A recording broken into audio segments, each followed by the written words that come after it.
Salut à tous et bienvenue, c'est Ice pour un nouvel épisode de Vol Programmé.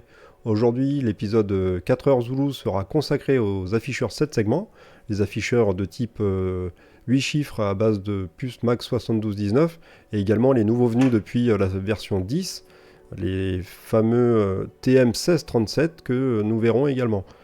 Cet épisode est un peu particulier car il est très long, donc il va être découpé en deux parties. La première partie que vous allez suivre maintenant est consacrée en fait à la présentation des différents modules, ainsi qu'à une petite partie consacrée aux LED, que je considère comme des afficheurs à part entière puisqu'ils renvoient une information visuelle dans le cockpit. La seconde vidéo qui suivra sera consacrée au paramétrage de ces afficheurs dans MobiFlight, côté hardware, côté software, et avec lesquels on renverra sur ces afficheurs le cap, la vitesse et le baromètre, et on finira par un test dans un Phoenix A320 comme on a l'habitude de le faire depuis quelques temps. Cette vidéo va être assez longue, c'est pour ça qu'elle est en deux parties, j'espère que vous suivrez tout jusqu'au bout. À la fin, vous aurez quand même un tableau de bord qui ressemble à un sapin de Noël, et ça c'est pas rien. Allez, c'est parti, on décolle.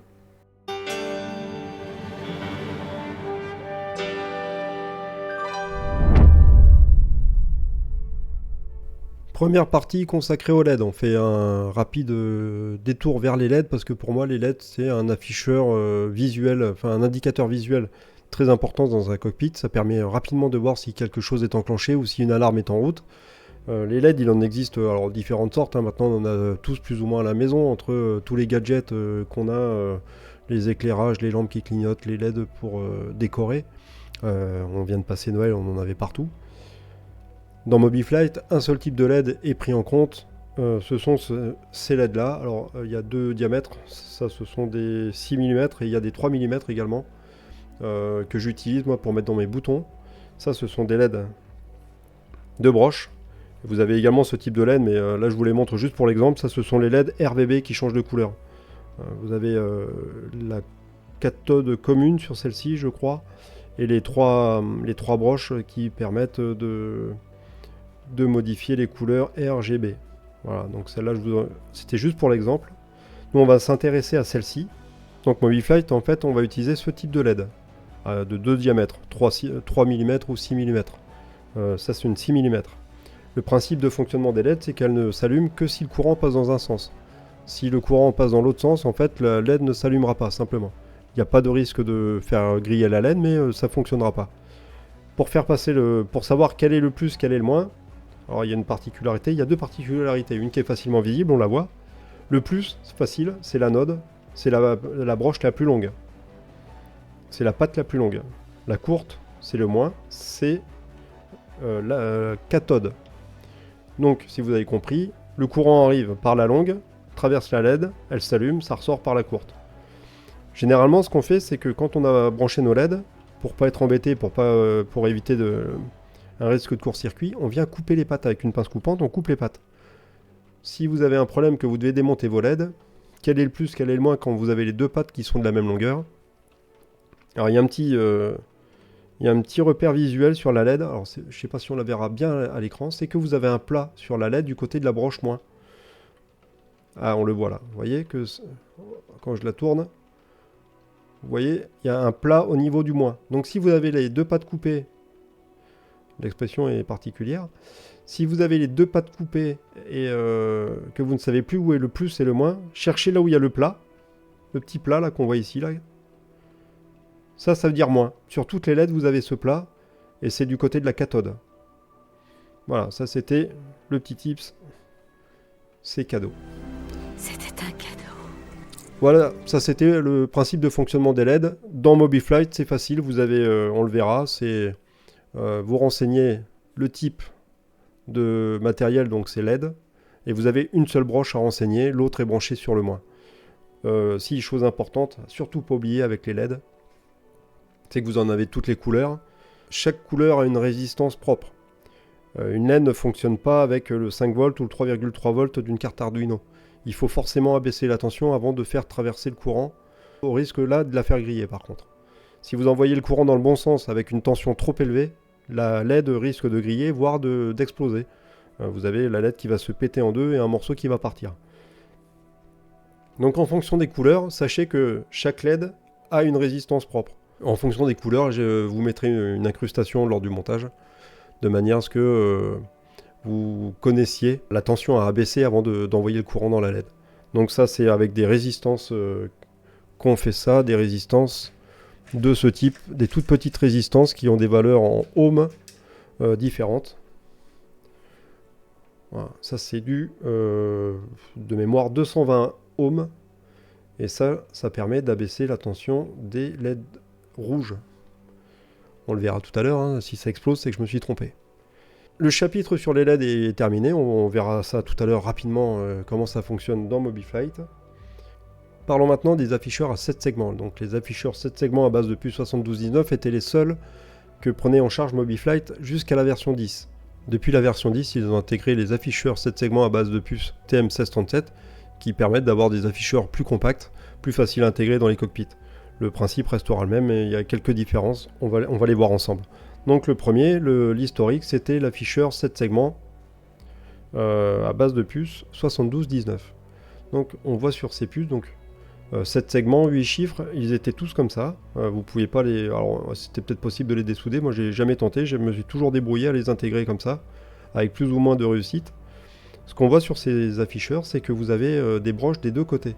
Côté sortie, côté entrée. Alors, l'avantage de ces afficheurs, contrairement aux nouveaux, c'est que ceux-là, on peut les monter en série. C'est-à-dire que vous branchez du côté in. Vous voyez ici, vous avez DIN. Et ici, vous avez DOUT. Donc, côté Arduino, ça sera toujours ces broches-là à brancher en premier. Même si vous avez qu'un seul afficheur à mettre, ça sera sur ces broches-là qu'il faudra brancher votre carte. Côté entrée, in. Ça sera pour la sortie vers d'autres afficheurs. Il y a 5 broches. VCC, c'est la tension 5 volts. GND, la masse, grande. Et ensuite, vous avez les 3 broches, DIN, CS et clock. Ce sont les trois broches qu'il faudra brancher sur votre carte, sur la carte Arduino, pardon, et pour lesquelles vous devrez renseigner les numéros de broches. À l'opposé, vous avez la sortie, en fait, les broches traversent le circuit et ressortent là. Et ça va vous permettre de brancher en série jusqu'à 4 modules. Alors là, les broches sont de l'autre côté, mais le principe est le même. Ça va vous permettre de brancher 4 modules en série. Avec 3 broches utilisées sur la carte, vous pouvez brancher jusqu'à 4 afficheurs 7 segments de ce type. Voilà, donc c'est quand même très pratique. Ça fait beaucoup d'économies de broches, contrairement aux autres, où on n'a pas la possibilité de les monter en daisy chain. Daisy chain, c'est le fait de pouvoir les enchaîner, de les monter en série.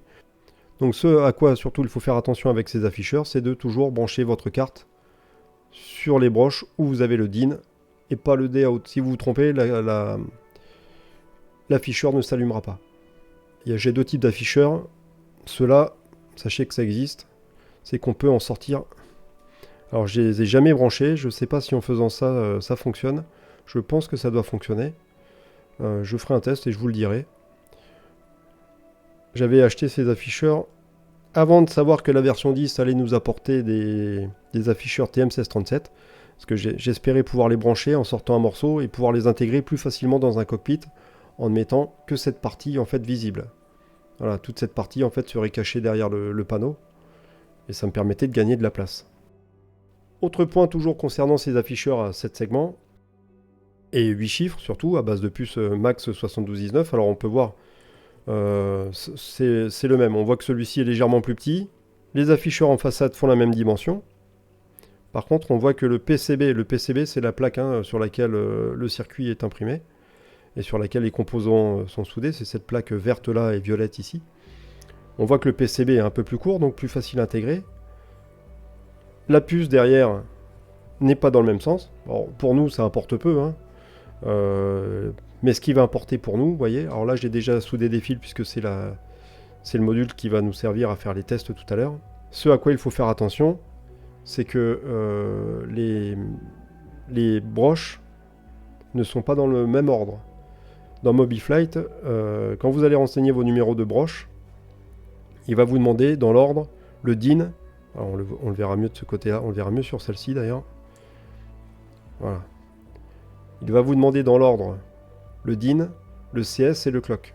Si vous regardez sur cette carte qui est légèrement différente, et c'est surtout que quand vous allez les renseigner, là vous avez DIN, clock, CS. Sur celle du dessous, c'est DIN, CS, clock. Donc faites attention, par habitude on les renseigne toujours dans le même ordre. Là vous allez devoir intervertir les deux, vérifiez bien le numéro de broche que vous renseignez en face de la broche de sortie que vous avez. Ça permettra d'éviter de chercher des pannes qui n'en sont pas, mais juste parce que vous avez interverti deux numéros de broche. Juste, petite info, pourquoi j'ai acheté ceux-là qui sont différents des autres, c'est parce que sur ceux-là, les affichages sont jaunes. Ça existe, alors en règle générale, tous ceux-là, les classiques que vous trouvez sur Amazon quand vous tapez afficheur 7 segments, ils sont tous rouges. Pour en trouver des jaunes, c'est un peu plus compliqué. Là, ils viennent de Chine. Il n'y a que là-bas où j'en ai trouvé des jaunes. Donc j'ai acheté ceux-ci qui sont jaunes, mais sachez que vous avez du bleu, du vert, du blanc, du jaune ambré, je crois, du jaune clair. Il y a toute une gamme de couleurs. Il faut aller chercher ça du côté de la Chine. Les afficheurs à base de puces 1637. Ils sont à 4 ou 6 chiffres. Moi, je n'ai que des 4 chiffres. J'ai pas la version 6 chiffres, mais sachez que ça existe. Le principe de fonctionnement est le même, à la différence que là, vous n'avez que 4 broches, puisque là, vous n'avez pas la possibilité de les brancher en série. C'est-à-dire que un afficheur de ce type, ça sera forcément 2 broches de prise sur la carte Arduino. Vous ne pouvez pas les enchaîner comme leurs grands frères à base de puce 7219. Toujours pareil à l'arrière. Alors là, c'est pas dans le même ordre, mais pour vous remarquez, le ground, donc c'est la masse. Le VCC, c'est l'alimentation en 5 volts. Le diano, qui vous sera demandé dans la carte Arduino, et l'horloge, clock, pareil. Donc ce sont les deux broches, les deux numéros de broche là, DIO et clock, que vous aurez à renseigner sur MobiFlight. Comme vous le voyez, ceux-là étaient destinés à être des horloges, sont destinés à être des horloges. Vous pouvez très bien les utiliser sans les 2 points. Et il existe également des modèles avec les 2 points et des virgules entre chaque chiffre. Contrairement au LED, bien que tous ces afficheurs soient à base de LED, contrairement au LED dont on a parlé en tout début de vidéo, pour les afficheurs, il n'y a pas la nécessité d'intégrer de résistance pour faire baisser la tension, puisqu'elles sont directement intégrées dans les circuits à l'arrière. Là on peut les voir, vous avez R1, on voit R1, R2, si je ne dis pas de bêtises, ce sont des résistances qui sont directement intégrées pour faire baisser la tension avant d'alimenter les LED, pour éviter de les faire griller. Si toutefois je dis une bêtise, n'hésitez pas à me reprendre dans les commentaires. Pour ma culture, ça sera toujours ça de prix et ça évitera que d'autres se trompent. Voilà, on a fini un peu la partie présentation des afficheurs et des LED. Maintenant, on va mettre tout ça en pratique. On va aller dans MobiFlight comme d'habitude. On va commencer à les paramétrer. Il y a quelques petites subtilités à voir, notamment pour l'afficheur particulier qu'on a. Et une fois que ce sera fait, on mettra ça en pratique avec une programmation du cap et du heading et peut-être du baromètre pour tous ces éléments. Et on ira tester ça sur notre Airbus A320 préféré. J'ai nommé le Phoenix. Nous voici à la phase de préparation, de montage, de câblage de nos différents appareils. Donc on va démarrer comme tout à l'heure pour les explications par la LED. Alors pour la LED, je me suis équipé d'une breadboard. La breadboard, c'est cette petite plaque qui permet de préparer vos projets électroniques.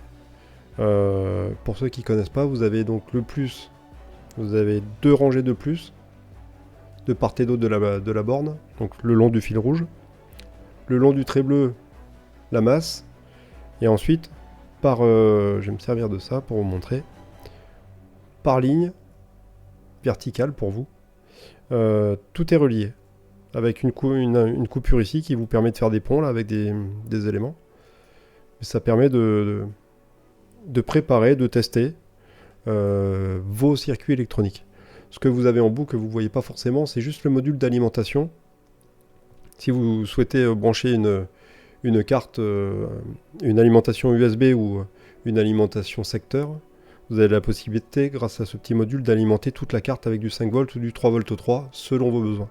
Voilà. Nous, dans notre cas, on n'en aura pas besoin puisqu'on va le raccorder directement à la borne. Là, ça va juste être pour brancher la LED. Alors, la LED, donc on va partir du plus.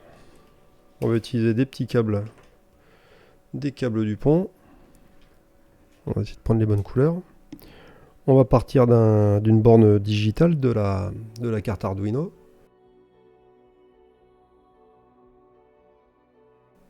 Ensuite, on va mettre notre résistance en 220 ohms.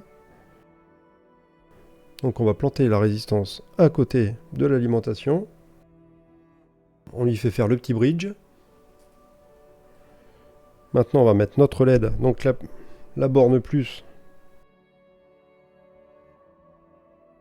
La borne plus dans le sens du courant. Et directement la raccorder à la masse. Maintenant qu'on a branché notre LED, on va brancher notre module TM1637. Donc on a branché, avec des câbles du pont là, on a branché nos 4 bornes. Au bout, j'ai mes 4 câbles. Donc le plus sur le 5 volts. Le moins sur la masse, qui est à côté. Et ensuite, on va prendre, on va se faire dans la continuité. On va prendre les 2 broches d'entrée. On va faire 8 et 9. Notre module est connecté en plus, en moins. Donc, le ground, la masse, le VCC, le 5 volts, et les deux bornes pour les données DIO et clock. Celui-ci c'est branché. Maintenant on va faire de même avec l'afficheur 7 segments jaune. Ça, vous verrez ce que ça donne du jaune. Je l'ai déjà soudé, j'ai déjà fait les soudures avec des fils silicone. Alors si j'ai un conseil à vous donner, donc c'est de ne pas utiliser ce type de fil. Ça, ce sont des fils monobrins qui sont très fins, que je pensais très pratiques, mais en fait ils sont beaucoup trop fins. Et quand on les manipule trop, ils cassent. Ça vous fait des faux contacts, là, des mauvais contacts. Et ça fait que les affichages ne fonctionnent plus. Donc je vous conseille d'utiliser plutôt des fils silicone multibrins. Ceux-là, on les trouve sur Amazon. Ça se soude facilement.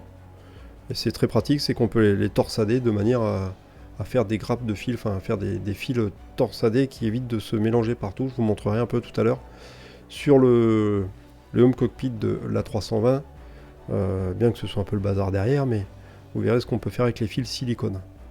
Donc on va continuer. Alors, le plus rouge, le moins noir. Donc on va aller raccorder ça ici. Donc là on est alimenté en 5 volts. Et on va mettre nos 3 broches. On a 2, 3, 4 par exemple. 3, 4, 5 même. Donc là on a raccordé notre LED. Si vous y retrouvez. On a raccordé notre LED sur le 6. Raccordé à sa résistance de 220 ohms. La LED rouge dans le bon sens avec l'anode en premier et la cathode vers le moins. On a branché notre afficheur 7 segments TM1637 et on a branché son grand frère, le Max 7219 à 8 chiffres. Là, au niveau matériel, on est prêt à les faire fonctionner. On va aller les rentrer dans MobiFlight et ensuite on verra ce que ça donne au niveau programmation et on verra ce qu'on est capable de faire. On verra quelles sont les données qu'on peut faire s'afficher sur ces différents modules. Nous voici retombés sur le bureau, arrivés au terme de la première partie de cet épisode consacré aux afficheurs. Et ça n'a pas été le plus fun de tous, néanmoins c'était un passage obligatoire pour comprendre la suite. Je vous invite d'ores et déjà à prendre rendez-vous pour la partie 2 de cet épisode qui sera intitulé 4h10 Zulu, dans lequel nous verrons le paramétrage des afficheurs dans MobiFlight et la mise en pratique pour un affichage du cap de la vitesse et du baromètre d'un Phoenix A320, comme on a l'habitude de le faire depuis l'aéroport de Toulouse-Blagnac. En attendant, j'espère que cet épisode vous aura plu, que j'aurai pas été trop lourd. N'hésitez pas à me laisser vos commentaires comme d'habitude, n'hésitez pas à me laisser un like, n'hésitez pas à vous abonner si c'est pas déjà fait. Moi je vous dis à très bientôt, bon vol à tous.